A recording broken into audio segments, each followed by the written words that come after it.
Today we are going to start the episode off by putting three awful souls on blast. Many of you are looking at this woman not knowing who she is. Even after I mention her name, you will still not know who she is. Jan Arden, a name I have not heard in damn near 2 decades. She's a Canadian singer and songwriter, and here is some wonderful filth coming out of her mouth. Verbal filth.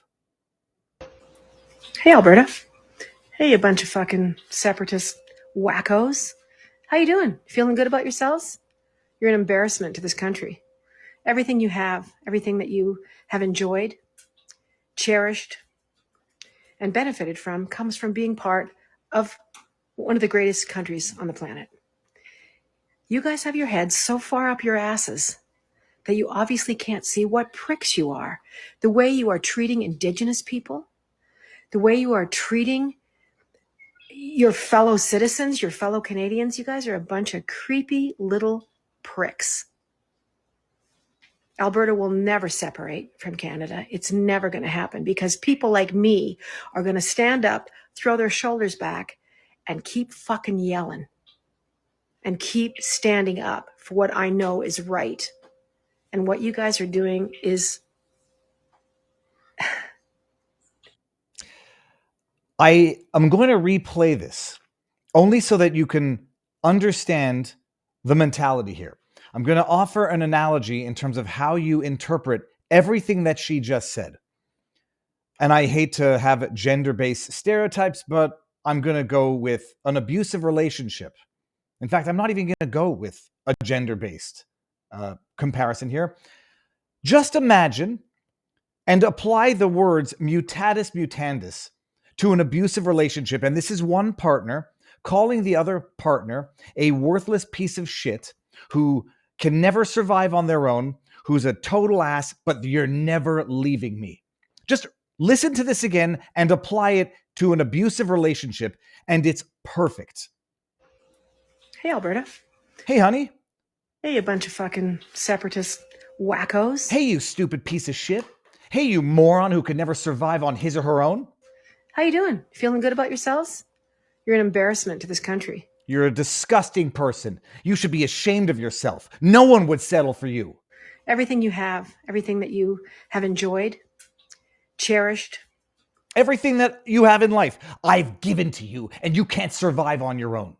And benefited from comes from being part of this one of the greatest countries on the planet. You guys have... It's so great. It's produced pieces of human filth like Jan Arden, this pompous, arrogant, abusive bitch. Yes, I said it in respect of a woman today. Your heads so far up your asses that you obviously can't see what pricks you are. The way you are treating Indigenous people. Honey, you are so stupid. You don't even understand what a worthless piece of crap you are. You will never get out of this relationship. I will never let you go. The way you are treating your fellow citizens, your fellow Canadians, you guys are a bunch of creepy little pricks. I can't watch the rest of this. This is Jan Arden. Alberta will never separate. You will never get out of this relationship. You stupid prick. You're with us forever, you worthless sack of shit. You don't even understand how lucky you are. Now shut up and cook me dinner. Holy hell. That's the mentality in that psychotic woman's head. Like she's captured a partner. And she will berate them into subservience. She will berate them into submission because she knows what's best for them. The only problem is, this is the same Jan Arden who seems to have forgotten about her experience in the wonderful state of Canada, where she went to a hospital because of a head injury, and I'm thinking it might have left some lingering effects. She went to the hospital because she put on those VR goggles and smashed her head when she fell backwards, and I think she might have suffered brain damage, so I should be a little bit nicer on her. And the healthcare system in the wonderful state of Canada is so effing good that they told her friend that brought her into the hospital that he had to clean the wound on the back of her head. Maybe she forgot about this for good reason. Maybe she smashed her head hard. So, because there's cutbacks in the medical system here in Canada, they've asked us to clean our own head. Because there's cutbacks in the healthcare of Canada. It's such a shitty, wonderful free healthcare system. They've asked my friend here, who, by the way, I'm not playing this entire thing, who has no idea what in the name of sweet holy hell he's doing, to wash her own wound out. Oh, no, but you're staying, Alberta, and you're going to continue to fund the rest of it for Canada because you're a rich province and we're the poor provinces. And it's so good we steal your money that we still can't even provide proper health care where I'm in here and my friend is washing the wound in my head. So that's what we're doing. And are you all right? Oh, by the way, it's not just that they had made her friend wash her wound out. They sent her home and said, yeah, you're taking out the staples on your own also, but don't worry, we're going to show you how to do it. Huh? So the two prongs face the bottom. There's the two prongs. This is the doctor telling her how to do it at home. Don't come back to the hospital. You're free healthcare. Then you close the scissor. Yep. Then lift. Oh, yeah. Close the scissor That doesn't look and very then good, doctor. lift. That's right. It's getting caught on the gauze, that one. Got it. Yeah, sure. It's getting caught on the gauze. Go home and do it yourself. Learn how to remove your own staples, woman. This is free healthcare, baby. It's free because you do it to yourself. Wash your wound. We'll give you an MRI if you need one. We'll see. And then take out your own staples. It'll be a lot smoother than on the gauze. The staples won't get stuck on your head or anything. Just go. And if you get an infection, just wait a little bit before coming in because you don't want to overwhelm the healthcare system in this wonderful country that you're now beating a province into staying in. Oh, gosh. That's Jan Arden. Wonderful SOB POS human filth. We're not yet done with Canada, but we're going to segue into the medical system. Now, ordinarily, I don't do this. But I think it's time to put people on blast for being awful people. There's a doctor out of Canada who has pronouns in his bio, who puts out the most outrageous propaganda you've ever seen. He's, a former CBC dude. And who has blocked me.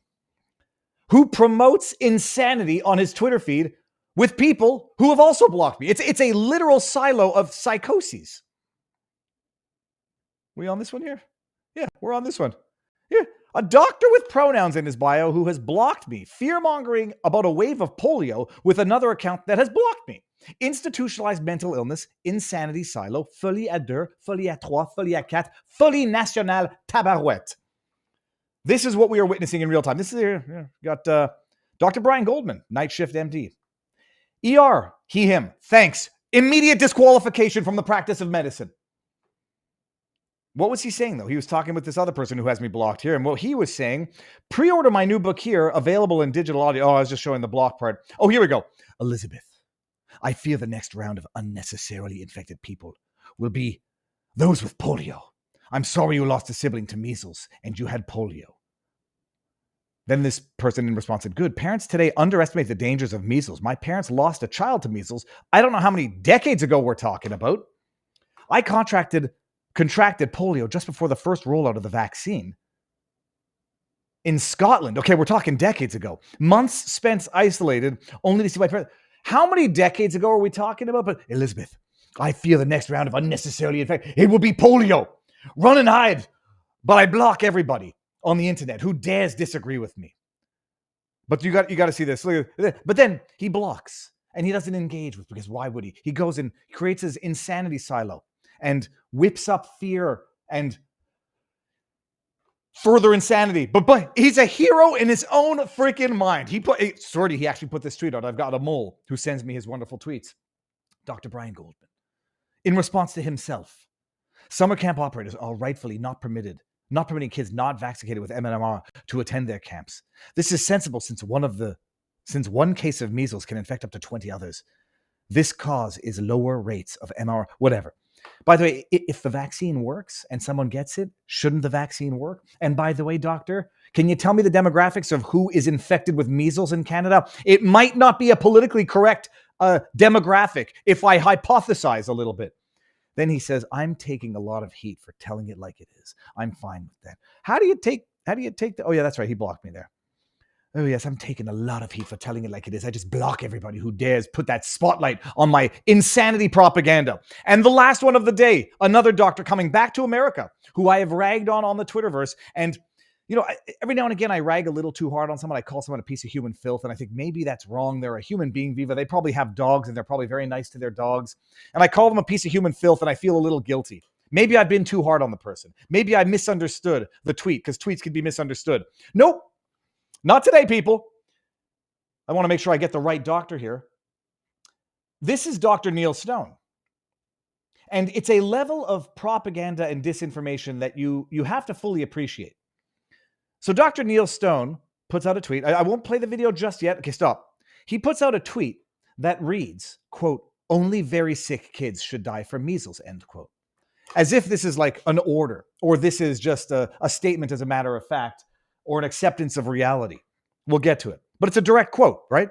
Quote, "Only very sick kids should die from measles," end quote. No, Secretary Kennedy.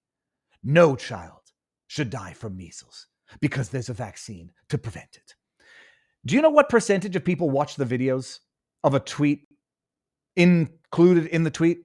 I don't know the answer to that, but it's not very many. And I can tell you that because I can tell you how many people reply to tweets that don't even read the freaking tweets. So forget the people who don't even read the tweet to which they respond before they respond. Like, you didn't read the tweet because you said literally what's in my tweet. You didn't read the tweet because I literally in the tweet said the exact opposite of what you said that tweet said. So the amount of people who don't read the tweet itself is shockingly high. The amount of people who don't watch the video is shockingly higher. And so what this Neil Stone does, knowing that his idiot followers are not even going to go bother to watch the video that he included in his tweet, even though it's only 28 seconds long, they're going to run with his lie of a headline. "Oh my goodness, Secretary Kennedy said only sick kids should die from measles. What an inhumane bastard." Oh, you know what he said in the video as well? You stupid jackass, Neil Stone? No kids should die of measles in this country. Oh, you don't believe me? Maybe you didn't even watch the video yourself. You did. And that's why this is dishonest, disingenuous propaganda, misinformation of a quote from the video. Listen to this. I'll put it in. Hospital, they're sick. We need to know how to treat them. And one of the failures of the CDC in the past is they weren't telling doctors, no kid should die of measles in this country. Even in no kid should die of measles. No kid should die of measles in this country. Even in 1963. And it goes on. Can you imagine what a scumbag you have to be to do that? The introduction of the vaccine, there were 400 deaths a year, and there were up to 2 million measles cases. So it's only very sick kids should die from measles. Nobody should. And very, very sick kids should die from measles. Nobody in measles cases. So it's only very, very sick kids should die from measles. Nobody should. There's some that were saying that the rubella portion of the vaccine. What an asshole! Like, what just an outright objective asshole. No, it could be a misunderstanding. Maybe he didn't watch the video before he published it. And he knows that, but it's not. I'm not giving the benefit of the doubt to people who I know are walking pieces of scum. Dr. Neil Stone, I have to go back and see my wonderful history with him on Twitter. He's a walking piece of propaganda scum. And he knows damn well that by putting that video out there and by misquoting it, well, he's not wrong, right? Because he's directly quoting from it, except he cut it off, and even they shouldn't die was the other part. 3 freaking seconds. Should die of measles in this country. No kid should die of measles in this country. No kid should die of measles. So Dr. Neil Stone, you're a terrible person and you should be ashamed and you should feel bad about yourself. That's all I have to say about that, people. We will shine that big, beautiful spotlight on the wonderful stains on humanity that is Jan Arden, Dr. whatever the hell that night shift guy is, and Dr. Neil Stone, so-called Dr. Neil Stone. Oh, am I too mean? Was I too mean on Dr. Neil Stone? Human filth that will actually try to maliciously, dishonestly smear someone. And knowing how the internet works, it's a honest way of disinformation laundering. Well, I quoted properly from the video, except I didn't quote the part that came before, and I sort of what was it called? Disjointed the quotation itself. Neil Stone, you should be ashamed of yourself. Dr. Night Shift, you too. Jan Arden, I still assume you're suffering from brain damage, so may you have a speedy recovery.